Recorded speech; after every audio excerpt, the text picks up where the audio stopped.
রাজ্য সরকার একটাই ভাবছে যে আমাকে জিতাও, আমি থাকবো গদিতে বসে বসে আমি বাদাম খাবো। এই ছেলের ওপর আমার 4টি 5টা আমার ওর ওপরে দায়িত্ব, তা আমার 4টি মেয়ে দেখার দায়িত্ব, আর আমাদের 5টা অপরিসীম পোষার দায়িত্ব ওই ছেলে। এ রাজ্যে চাকরি টক করে হবে না, এ রাজ্যের চাকরি আশা করছি না, বাস নিরাপত্তা চাইছি এই রাজ্যের লোকের। আমাদের একটা করে আইডি কার্ড বানিয়ে দেওয়া হোক রাজ্য সরকারের তরফ থেকে, আমাদের একটা করে আইডি কার্ডের জন্য একটা করে জীবন বাঁচতে পারে, নাহলে এখন অনেক জীবন যেতে পারে। আমরা এই মুহূর্তে আলাউদ্দিন শেখের বাড়িতে দাঁড়িয়ে রয়েছি।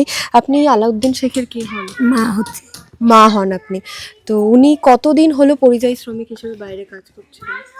ওখানে বাইরে কাজ করে 4-5 বছর কাজ করে। আচ্ছা। এবার অতদিনের পরে বেটা আবার এই হালে গেলছে 12 তারিখে, এই মাসের 12 তারিখে যে বুধবারে বেলা 1টা থেকে 1:30 2টো পর্যন্ত আমাদের সাথে কথা হয়েছে। তারপরে এবার বেটা বিশ্রাম করবে, খাবে দাবে থাকবে। আবার 4টে থেকে আমরা ফোন লাগাচ্ছি, ফোন ধরেনি, ফোন তোলেনি। আমরা বলছি বেটা বেটা শুয়ে রয়েছে, বেটা ঘুমিয়ে রেখেছে তাই বলছি।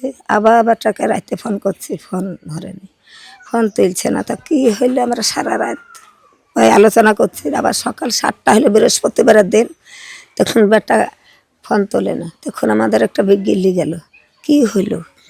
তখন বেটা বিগিল্লি নিলে, তখন বেটা আমি ওইখানটায় আশেপাশে মেলা লোক আছে, আমার একটা ভগিনপথ আছে এখান থেকে বহরমপুর অব্দি, তাকে জিজ্ঞাসা করছি যে দুলা ভাই আমার একটা আলারউদ্দিনের কি হইলো দেখো তো। তো তুমি কি ফোন নাম্বার জানো? ইয়ার যেখানে কাজ করেন সেখানে স্থানীয়তে তাকে শুধাও, ঘর মালিককে শুধাও। ঘর মালিককে জিজ্ঞাসা করছে, তা ঘর মালিক বলছে, ঘর মালিক সেখানে বাসায় গিয়ে দেখছে, তা ও ওকে ঝুলিয়ে রেখে দিয়েছে। বেটা কিছুদিন আগে বেটা বললো, 3-4 দিন আগে বললো, মা এবার আমি 5 ফুট নিয়ে যাবো। তাও নিয়ে গেল, আধার কার্ড 5 ফুট, ভোটার ছবি সব নিয়ে গেল। দিয়ে তখন আবার তখন বলছে, মা আমাকে একটু হোম কার্ডে দিচ্ছে। তো কোথাকার, তো কে? তখন বলছে, ও তখন হিন্দিতে বলেছে, আমি বাংলা, আমি আসি তো ফেরি করতে। তখন তা বলেছে। দিয়ে তখন বেটাকে আবার আইতে একদিন শুয়েছে, তো বলে কর্কটে মরকটে থাবা দিচ্ছে। তা আমি বলছি, বাবা বাসা থেকে চলে এসো। তবে 3জন ছিল বলে চলে আসেনি, 2জন মজমপুর এসে তারা চলে এসেছে। তারপরে 2 দিন পর আমার ছেলে তখন কাপড় চোপড় কাচাকুচি করছে, যে আমি এই বাসা থেকে হয়তো আমি সরবো মনে ভাবিয়েছে, আমাদেরকে বলেনি। দিয়ে ওইখান থেকে তখন কাপড় চোপড় কাচা দেখেছে। বেটা আমাদেরকে ডিম দেখাইলো, 1টার সময় ভাত দিয়েছি, মা সব করেছি। সেই ছেলে আর বৃহস্পতিবারে না সেই ছেলের লাশ তখন ওরকম লোক এলো, সেই লাশ নামাইলছে।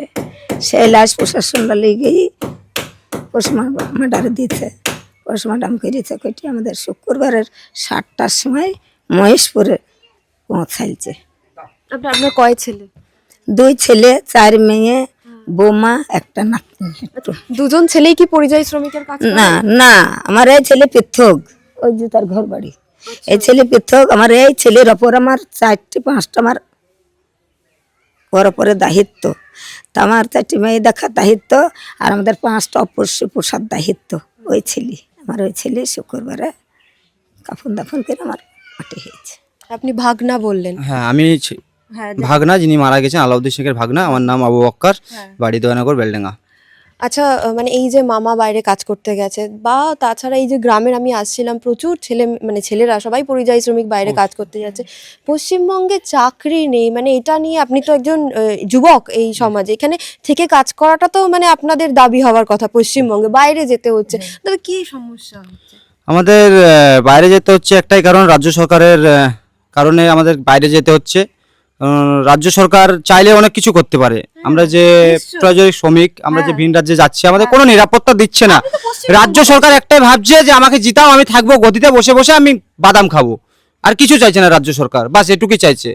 যাক আশ্বাস দিয়েছে এই ফ্যামিলিটাকে, আর যে ফ্যামিলি মরছে না কেন ওই একই আশ্বাস দিচ্ছে, কিছু টাকা হাতে ধরিয়ে দিচ্ছে, একটা চাকরি দিচ্ছে, তাতে তো সমাধান হবে না, সমাধান হবে না তাতে। হ্যাঁ, আজ কাল আমারও হতে পারে, আমার তো কোনো গ্যারান্টি নেই, আমার তো নিরাপত্তাই থাকছে না। আপনি পশ্চিমবঙ্গে জন্মেছেন, আপনার এখানেই চাকরি পাওয়া হক। হ্যাঁ, আমরা বাইরে যাব কেন? চাকরি পাওয়া হোক, আমার যোগ্যতা না থাকলে হয়তো চাকরি হবে না, যোগ্যতা হিসেবে চাকরি হবে। যে আমি বলবো না যে আমি পশ্চিমবঙ্গে জন্মেছি আমাকে পশ্চিমবঙ্গে চাকরি লাগবে, আমি এটুকু চাইবো পশ্চিমবঙ্গে আমাকে যেন নিরাপত্তায় থাকতে পারে। ভিন রাজ্যে গিয়ে পশ্চিমবঙ্গের মানুষ, যে কোনো মানুষ, চাই হিন্দু মুসলমান, আমরা সব ভাই ভাই। আমাদের মুর্শিদাবাদ যে ডিস্ট্রিক্ট, হিন্দু মুসলমান সব আমরা ভাই ভাই, কোনো দিন কোনো দাঙ্গা নেই, কোনো নেই। কিন্তু আমরা ভিন রাজ্যে গেলে একটাই কি, বাঙালি মারোকে, মুসলমান মারোকে, রোহিঙ্গা মারোকে, রাম পাবলিককে ওখানে। আপনি বললেন যে মুসলমান, ওইটা কি মুসলমান হলেই বা সংখ্যালঘু হলেই বেশি অত্যাচার হচ্ছে? বিশ্বাস, কারণ আমরা দেখছি যে সোহেল রানা উনি একজন মুসলমান, আবার যে একটা উড়িষ্যাতে কালকে ঘটনা মেরেছে, বলছে জয় শ্রীরাম বল, ওটা কি, ওদের কি ওটা? এই কারণেই মারা হচ্ছে, মুসলমান থেকে খুঁজে খুঁজে মারা হচ্ছে। আর যে শুভেন্দু অধিকারী, উনি তো ডাইরেক্ট বলেই দিয়েছেন, যে শুভেন্দু অধিকারী আমাদের, উনি তো ডাইরেক্টই বলছেন, যা বলার ক্যামেরার সামনে বলে উনি এতটা মুসলমান নেবেন, এতটা মুসলমানকে মারবেন, ওর নাকি এটা হিন্দু রাষ্ট্র। হ্যাঁ, আজ পর্যন্ত কি দেখাতে পেরেছে যে কোনো একটা নাম উল্লেখ করে কোনো একটা রাষ্ট্র আছে হিন্দু রাষ্ট্র? নেই। তাহলে এটা সবার, হিন্দু মুসলমান জৈন খ্রিস্টান সবার। আমরা এটুকুই বুঝি যে সবাই আমরা ভাই ভাই, এর রক্ত আমার লাল, ও রক্ত লাল, কাটলে সবার একই রক্ত বেরাবে, তা সেটা মানছে না। আর রাজ্য সরকার আমাদেরকে যেমন ভাবেই হোক উনি মারাচ্ছে, রাজ্য সরকারই মারাচ্ছে হিসাবে। সংখ্যালঘু মন্ত্রী তো অবশ্যই। মুখ্যমন্ত্রী মমতা বন্দ্যোপাধ্যায় মাথায় বসে রয়েছে। অবশ্যই অবশ্যই অবশ্যই। ওইটা সব করাচ্ছে সব করাচ্ছে না, মমতা এখনো পর্যন্ত রগাইলো না। না, আমি বলছি যে একজন মানুষ বাইরে গিয়ে মারা গেছেন পশ্চিমবঙ্গের মুখ্যমন্ত্রী তো কোনো একজন রকম না, কথা একজন না, শুনেন, আপনাদের একজন না, পরিবারের একজন। আমাদের পরিবারে একজন, আরো পরিবারে আরো মায়ের কল খালি হচ্ছে, কারণ রাজ্য সরকার কোনো স্টেপ নিচ্ছে না যে একটা নিরাপত্তা দেখ, যিনিরা যাচ্ছেন রাজ্যের বাইরে একটা কার্ড বানিয়ে দেখ, যে কার্ডটা দেখালে ওনাদেরকে ছেড়ে দিতে হবে। ওটা একটা, যে কোনো রকম কেন কেন করবে, সে সারাদিন ফেরি করে 500 থেকে 1000 টাকা কামিয়েছে, তার জন্য তাকে জিন্দেগি দিতে হচ্ছে, জীবন দিতে হচ্ছে, অন্য মায়ের গোদ থেকে কোল খালি হয়ে যাচ্ছে। রাজ্য সরকার শুধু পরিযায়ী শ্রমিকদের সেটা জন্য ঠান্ডা 5000 হোক, টাকা সেটা ভাতা না, ব্যবস্থা 5000 টাকা ভাতা না, রাজ্য সরকারও অর্থনৈতিক সহযোগিতা করেছে, যেটা করছে আর কি, যেটা হয়ে আসছে, যেটা ওনারও করছে, সবার জন্য করছে। ওটা যে মারার আগে কিছু না, মারার পর। কিন্তু মারা যাবে কেন? হ্যাঁ, আমাদের দাবি মারা যাবে কেন, একটা মানুষ মারা যাবে কেন, হ্যাঁ। ওইটাই আমাদের দাবি। যে রাজ্য সরকারকে একটাই কথা বলবো, এখনো মেলা টাইম আছে, যে আমাদের নিরাপত্তা চাই, অন্য রাজ্যে গিয়ে যেন আমরা নিরাপত্তা একটু যেন থাকতে পারি। আমরা অন্য দেশে যাচ্ছি, আর না তা হলে আমাদের রাজ্যে আমাদেরকে কাজ দিন, বিহারে উড়িষ্যা সব তাড়িয়ে দিন। ঠিক ঠিক অবশ্যই আমরা এটা চাইবো। হ্যাঁ। আমাদেরকে ভিন রাজ্যে যদি মারা হয়, তা আমাদের রাজ্যে আমাদেরকে কাজ দিতে হবে। রাজ্যে চাকরির কমতি। অবশ্যই এটাই আমরা চাইবো, রাজ্য সরকারের কাছে এটাই দাবি, যে নিরাপত্তা চাই। আমার বলে না, কাল আমিও যাব, আমার কোনো চাকরি নেই, আমার বাপও করে ফেরি, আমিও করি এখন অন্য আপনার কাজ। এই রাজ্যে কোনো চাকরি নেই, আপনি মানে বাইরে কাজ করতে যান মাঝে মাঝে? হ্যাঁ, বাইরে আমি মাঝে মাঝে না, ওখানে বাইরে থাকি, বোম্বাই দিল্লি আমি কাজ করি। আমিও পরিযায়ী শ্রমিক। হ্যাঁ, পরিযায়ী শ্রমিক, আমি এয়ার কন্ডিশনের কাজ করি, আমিও যাই। কেন, আজ তো আমার গ্যারেন্টি পাচ্ছি না, কাল তো আমাকেও মারতে পারে। আমি মুসলমান, আমি মুর্শিদাবাদী, বাস ওইটাই আমরা চাই, যে রাজ্য সরকার পদক্ষেপ নেক, যে সহযোগিতা করে নিরাপত্তা করুক সব। যে না, উড়িষ্যা থেকে কলকাতা আসুক, সেও কামাক, তারও উজিউটি করুক, বিহার থেকে আসুক, সেও কামাক, সেও থাকুক হাওড়ায়, কলকাতায়, মুর্শিদাবাদ, যেখানে ইচ্ছা সেখানে থাকুক। আমাদের প্রচুর আছে, বাড়ির পাশে আমাদের হিন্দু আছে, বাড়ির পাশে বিহারি আছে, বাড়ির পাশে সব আছে, ফেরিওয়ালা এখানেও আছে উড়িষ্যা থেকে। কোনো দিন কাউকে কিচ্ছু বলা হয় না আমাদের এখান থেকে, কিন্তু ওদিকে গেলে মারা হচ্ছে। যারা মেরেছেন তাদের কঠোরতম শাস্তি হোক। আর আমাদের প্রশাসনও খুবই হেল্প করেছে।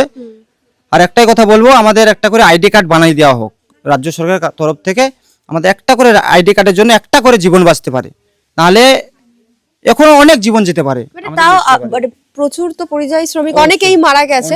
তারপর আপনার প্রশাসনের সঙ্গে কথা বলেছিলেন, প্রশাসন কোনো স্টেপ নিয়েছে? মানে এই যে এত শ্রমিক মারা যাচ্ছে তার অবশ্যই প্রশাসন অবশ্যই স্টেপ নিচ্ছে, ওনারা যাচ্ছে, তদন্ত করছে। মারা যাওয়ার আগে, এই যে মারা যাওয়ার আগে প্রশাসনকে যদি হয়তো আটকে রেখে দিচ্ছে, সেটা যদি প্রশাসন জানছে, সেটা প্রশাসন গিয়ে নিয়ে আসছে, প্রশাসন দায়িত্ব করে নিয়ে আসছে। ওখানে থানায় পর প্রশাসনের কাজ করছে, কিন্তু রাজ্য সরকারের কাজ রাজ্য সরকার করছে না। রাজ্য সরকারের কাছে দাবি, একটা করে কার্ড বানিয়ে দেওয়া হোক, আমরা বিদেশে যাব, খাবো আর থাকবো। আর এই রাজ্যে চাকরির আশা করছেন, মানে সেই চাকরির দাবি করছেন? না, এই রাজ্যে তো চাকরির আশা করছি না, কারণ হবে না এই রাজ্যে চাকরি। এই রাজ্যে চাকরি টক করে হবে না, এই রাজ্যের চাকরির আশা করছি না, বাস নিরাপত্তা চাইছি এই রাজ্যের লোকের। কেন চাকরি হবে না কেন? মানে চাকরি হবে না একটাই কারণ, এর আগেও আমরা শুনেছি অনেক চাকরি বাদ গিয়েছে। হ্যাঁ, এসবের জন্য চাকরির কথা বলছি না, কারণ অতটা আমাদের যোগ্যতাও নেই। হ্যাঁ, অতটা আমাদের এডুকেশন খুবই কম, অল্প, আমরা ঠিকভাবে পাইনি।